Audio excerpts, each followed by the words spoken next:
प्रतिनिधित्व करने वाले योगी जी जो है उनको हमने मुख्यमंत्री बनाया है। आपकी पार्टी कांग्रेस आचार्य प्रमोद कृष्णम योगी आदित्यनाथ को योगी आदित्यनाथ नहीं कहती, अजय बिष्ट कहती है। क्या आपको लगता है कि इससे बड़े सारे ब्राह्मण खुश हो जाएंगे, इससे आपसे पिछड़ा समाज खुश हो जाएगा किसी योगी को अगर उसके नाम से बुलाया जाएगा तो? देखिए अमीश देवगन जी, अगर कोई इस तरह की बात करता है तो मुझे नहीं लगता कि मैं व्यक्तिगत रूप से इस बात से सहमत हूं।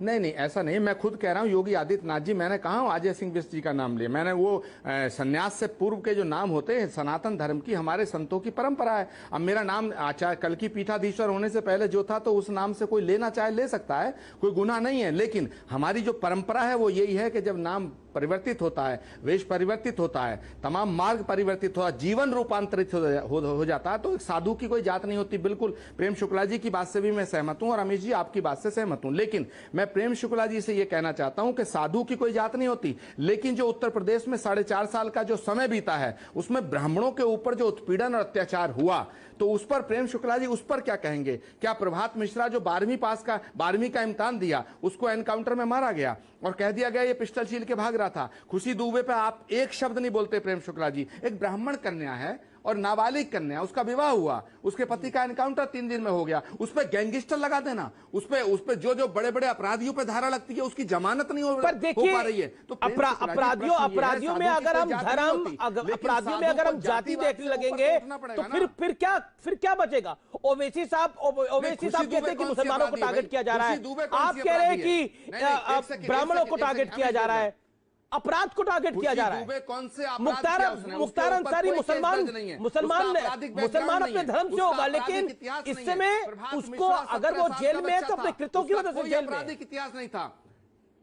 नहीं, मैं अपराधियों के पक्ष में नहीं हूं। लेकिन खुशी दुबे ने कौन सा अपराध किया था जो 1 साल से जेल में सड़ रही है? प्रभात मिश्रा ने कौन सा अपराध किया था? वो तो 17 साल का बच्चा करेंगे ना। ओके, मैं सुनील यादव का भी मुझे रिएक्शन लेना है।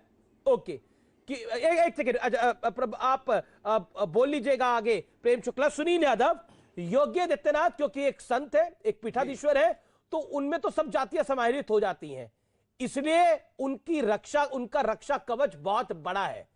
क्या आपको लगता है वही आप लोगों के आड़े आएगा? कितना ब्राह्मण, कितना ठाकुर, कितना मुसलमान, कितना यादव, कितना शोर मचा लीजिए आप।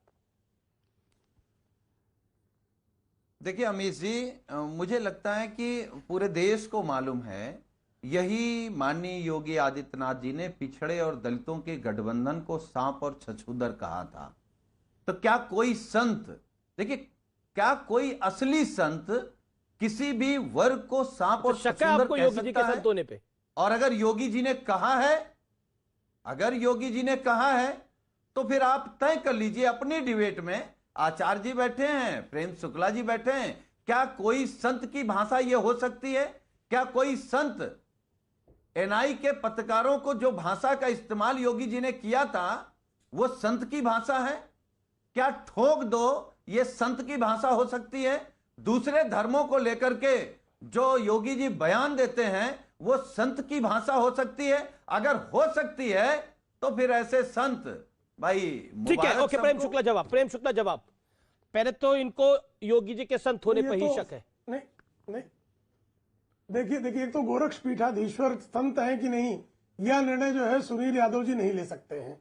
उसके लिए जो हमारे पास संत समाज है, और जब किसी का जो है किसी पीठ पर संत का अभिषेक होता है तो संत समाज वो निर्णय लेता है। वो मुलायम सिंह यादव जी या अखिलेश यादव जी या सुनील यादव जी निर्णय नहीं ले सकते। दूसरा, कृपा करके सुन ले। देखिए संत तो ऐसे होते हैं कि भृगुमुनि ने विष्णु जी को लात मारी थी तो क्या वो संत नहीं रह गए? दुर्वासा जी जो है शाप देते थे तो क्या उनके ऋषित्व में, उनके मुनित्व में किसी प्रकार की कमी आ गई? तो कृपा करके ऋषियों, मुनियों, संतों की परंपरा सुन ले। और दूसरा, आदरणीय योगी आदित्यनाथ जी ने किसी की जाति के खिलाफ, किसी के गोत्र के खिलाफ, किसी के नस्ल के खिलाफ किसी प्रकार का कोई बयान नहीं दिया है। हाँ, निश्चित तौर पर स्पष्ट वक्ता है वो। अगर कोई सांप्रदायिक कृत्य करेगा तो उसकी सांप्रदायिकता के विरुद्ध, विकृत सांप्रदायिकता के विरुद्ध उनको शंखनाद करने का उनका पूरा अधिकार है। अच्छा, उनको अधिकार है पिछड़ों का आरक्षण छीनने का? है अधिकार उनको? पिछड़ों उनको अधिकार है दलितों का उत्पीड़न करने का?